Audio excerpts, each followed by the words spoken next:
Okay, ladies and gentlemen, we are about to start the end of the evening with another amazing people here.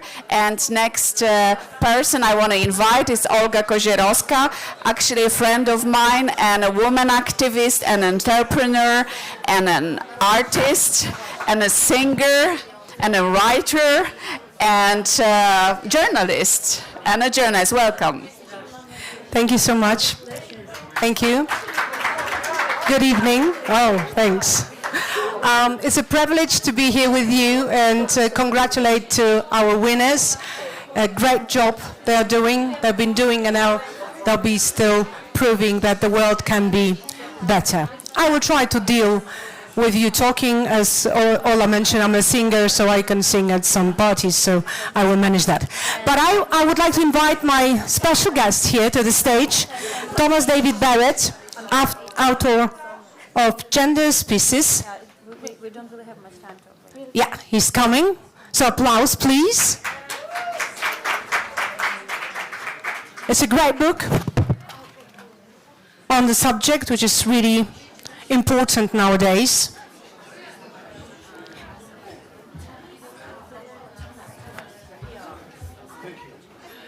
Oh. We can show you the book. Yeah, I'm great. Let's show the book.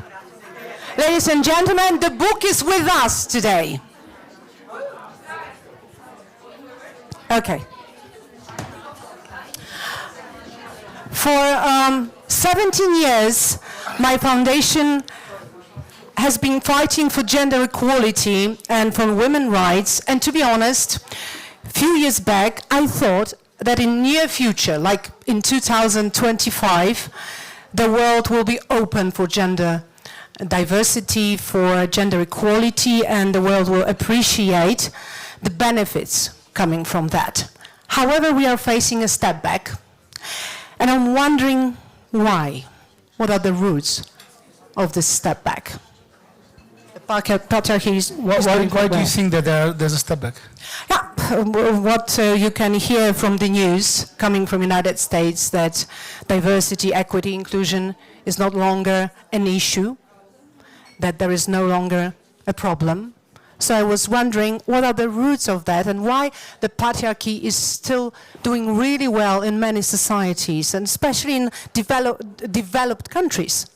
So you're referencing what happened in the Yes, US as well, recently, yes. and the changes in the US recently. Yes. Not only there, you can look at Austria, you can look at France. Mm-hmm. So we are in a very long process of shifting away from patriarchal systems. And this process is several life lengths long. And it seems that there's an underlying reason why we are moving away from patriarchal systems. And probably those underlying reasons have not changed. But what we have seen, because gender norms and gender equality and DEI is so politicized that as we go through these cycles, sometimes it shifts back and sometimes it shifts forward. But the most important question is where the trend line is. And so I think, you could actually tell that, the first time there's a woman is going to be the chief of staff of the President of the United States is now. So we have to see what's going to happen to be able to assess what direction the entire system is moving. The framing I can bring is much longer time scale than 4 years or 10 years. The framing is 100 years time scale. And in 100 years time scale, we are gradually moving away from patriarchal systems towards something new. Right, so going back to your book, could you explain the origins of patriarchy so we can, I don't know, maybe understand more what's happening even now? Right. So our species, we are an ape species. We are primates. We are animals. Mammals. We are primates. We are apes. Yeah. And we are a very special ape species because we are the only primates, in fact, that live in multi-male, multi-female pair-bonded groups, predominantly pair-bonded groups. So there are some other primates that live alone. Some primates would have one male and several females. Gorillas are like that, a harem system. Some primates live pair-bonded. The siamang are pair-bonded. Some live in large groups, multi-male, multi-female groups, like chimpanzees and bonobos, but there is no pair bond. And our species is the only species that is both multi-male, multi-female, and have pair bond. And it's probably because of this that we are extremely flexible. So humans can be gender equal, gender harmonious. Humans can be matriarchal, patriarchal, the entire range, probably because of this particular setup. And that gives us a flexibility. But at the same time, we have probably an anchor, a natural anchor, which is probably, as far as we can tell, in between bonobos, which are matriarchal, and chimpanzees that are patriarchal. So if we are not pushed by other factors, it seems that we keep on moving towards some kind of gender harmonious, gender equal setup. And that's how our species existed for at least 350,000 years. And then when the last ice age finished, it was not only 12 to 10,000 years ago, it was not only that it got warmer, but at the same time it also got stabler. So the climate became super stable. And this is why around the same time, within a few thousand years, a foraging hunter-gatherer species turned into farming, and almost 100% of the farming cultures created patriarchal civilizations along the same logic. So it was that stability of the climate change, of the climate, that triggered the rise of farming, as far away from each other as New Guinea is from Ecuador. Yeah? So these places couldn't possibly have copied from each other. And all of these places, a gender equal forager culture turned into farming patriarchies. And that got stronger and stronger and stronger until probably around the Industrial Revolution, the logic went away. Okay. Do you think that patriarchy is good for men? Patriarchy is good for some men. So patriarchy is a social organization in which is very chimpanzee-like. So for the book, I had to find a definition of patriarchy, and that definition is the best definition is chimpanzee-like, because chimpanzee societies are like caricatures of human patriarchies. They are so extreme. And then you can look at, so what is the chimpanzee society? Headed by an alpha male and his allies. It's super hierarchical, super steep hierarchy, a lot of aggression, warfare, and dominated by those males on the top. So human patriarchies are very similar to this. There tends to be a male on the top, a man on the top, with his allies, super steep hierarchy, a lot of aggression, intergroup warfare, intergroup aggression. So really quite chimpanzee-like setups.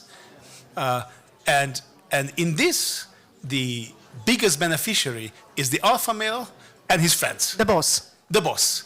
And actually, it's bad for everybody else. So for the beginning of the book, if you get to the book, there is an experiment that replaces the chimpanzee, bonobo, and you experiment. Yeah? And in this experiment, you get to see what it's like for humans to form a chimpanzee society, and then humans to form a bonobo society, and then you can see that in the chimpanzee society, the only person who's happy is the alpha male, in which case a human participant. And this is the only experiment I've ever run. And the rest is unhappy. The rest is unhappy. This is the only experiment that I've ever run in which people told me that they were contemplating leaving during the experiment. Yeah? And so they would leave the experiment but they never did because it's so stressful. The alpha is happy. The bonobo system, which is a matriarchal system in this game, everybody's happy.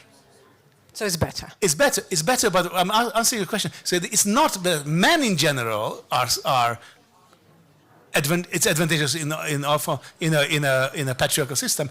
The top males getting the advantage. Okay, so for many, it's better to change it. I have some data here. Gender equality is estimated to cost the global economy $12 trillion annually. That's a huge amount of money. How can we deal with this issue? And of course, what is the role of patriarchy in building that number? So that logic of patriarchy that emerged with farming started to go away with the Industrial Revolution. The Industrial Revolution changed, so you will see in the book that the entire framing is 6 factors, 4 ecological factors, and 2 societal factors. And the 2 societal factors are the technology set that you have and the fertility level of the society. Yeah? So with Industrial Revolution, the technological sets changed, the logic of patriarchy started to go away, because high fertility, it couldn't penetrate the society. So gradually the logic went away, but the institutions and the power structures changed. So the past 150 years, depending on where the Industrial Revolution's logic arrived to society, we have been existing in a setup where the logic moved away, but the institutions and power structures are super slow to adapt. So I sat through most of the past two days here, and what I hear is a discussion of that clash, of the clash that the underlying logic is something else, and there's a pressure between the norms, power structures, institutions. So that's the phase we are in, and of course we see inefficiency because logic is gone. Yeah. So that is, I think, this is what's happening. But you see, this is a very long arc. So the whole transition, it takes many life lengths. So the many life lengths of frustration and this battle that you referenced at the beginning of the cycles ups and down, we're gradually shifting away to something new. And that's why we see the inefficiency. Yeah, the fight for gender equality reminds me of that dance. In Poland, we call it 2 na 1. So 2 steps forward, 1 step back. 2 steps forward, 1 step back. And we can really observe that kind of trends for many years now. And nowadays, we talk a lot and we are facing a lot, experiencing, using new technologies, AI, and those new technologies, AI, they are not free from gender bias. But I don't want to talk about problems, I want to talk about solutions. How can we use technology to diminish that problem, to fight with stereotypes? Because, it is created by people, so people are basically using their gender biases and they are creating new technologies, applications, ChatGPT, etc., etc. So how can we address this problem? So I see that it's not a single track of answers. Yeah? So artificial intelligence and the direction we have, everybody we've been discussing, we're at the beginning of the AI revolution. But the artificial intelligence does at least 3 different things. One is that the same logic as what the Industrial Revolution did, and it's happening since, that removes the importance of physical difference between an average man and an average woman. So on average, a man is, in one single population, an average man is faster, stronger, and taller than an average woman in every population, which is the logic of why even gender-equal hunter-gatherer societies have gender-based division of labor. Matriarchies have gender-based division of labor. But that's only dependent on the immediacy of the physicality of using the technologies. The more we move away from it, the less important this is going to be. So if you think about the martial art bits of Olympics, yeah? So boxing, yeah? So there are weight categories and there are sex categories, yeah? It makes a lot of sense because if you put a very large woman with a very small woman, or a very large man with a very small man, it's unfair. Hence the weight categories. Yeah?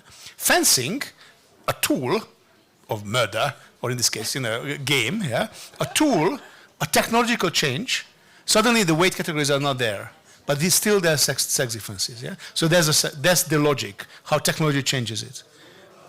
What happened with the Industrial Revolution, that every bit of new technology kept taking away the importance of any kind of physical difference.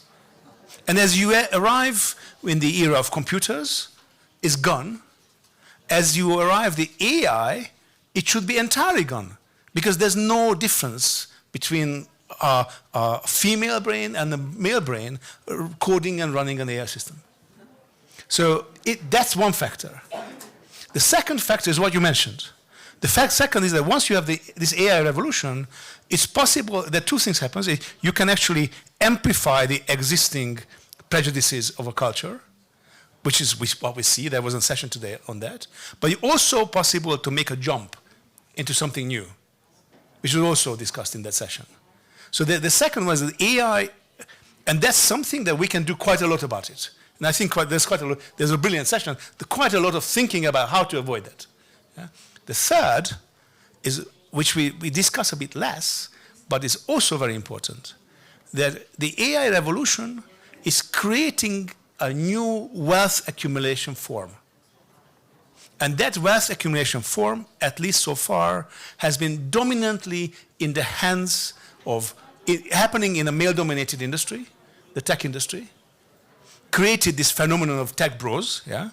And that wealth accumulation probably goes against the changed logic with the Industrial Revolution, because the stronger this inequality is going to be, the more a chimpanzee-like logic is coming in. So I think the AI revolution brings all the three. It takes away the logic of gender-based division of labor entirely. Well, there are two logics. You will see in the book. There are two different logics, and one of them is this. The other one is within family division of labor. Most of it is also gone, but still, in my family there was a gender-based division of labor, just because we had to have some kind of division of labor. But in the economy, it's gone. Yeah? But you have this pressure of prejudices being picked up, but a jump change, and the third is this new wealth accumulation, an exceptional wealth accumulation. I mean, the speed of that is unique in human history. And that is, again, in a male-dominated, very masculine industry. From my experience, I know that we have to involve men in building equal world, equal business, equal societies. How can we involve them? How can we, as we already said here today, that patriarchy is not good for all, and not good for all men as well, only for bosses, as you said? I think recognizing that a lot of men suffer in a patriarchal system and saying it aloud is one step. So this is beyond the book. So the book gets to the point of the end of the logic of patriarchy, and this is happening beyond the book. But you could have a long list of why poor men suffer a lot in patriarchal systems and have a much better position in the society and in life in a gender harmonious system. I mean, just compare a train ride from Helsinki to St. Petersburg, and we go a giant jump between two different cultures. This Nordic gender equality to a place where some of my friends, Russian friends, said, "Tamas, why do you write this book? Women are women, men are men." Yeah, but with that comes a cost. Yeah, and so the cultures change different speed. Yeah. Thank you so much. Please read the book. The book is here with us, yes? Yeah, there are some books. Thomas brought how many books? Well, 99 books in his suitcase. I left Oxford because apparently there is a rule in Switzerland that you're not allowed to send in authors' copies. So Rupa called me and said, can you please bring 100 copies? So I left Oxford with, we've seen there's 2 giant suitcases, 80 kilos. But British Airways refused, it was just half a kilo above. So I donated one to the one wonderful person who was checking me in. So I arrived in 99. So 99 is a perfect number. Thank you so much. Thank you so very much. Thank you.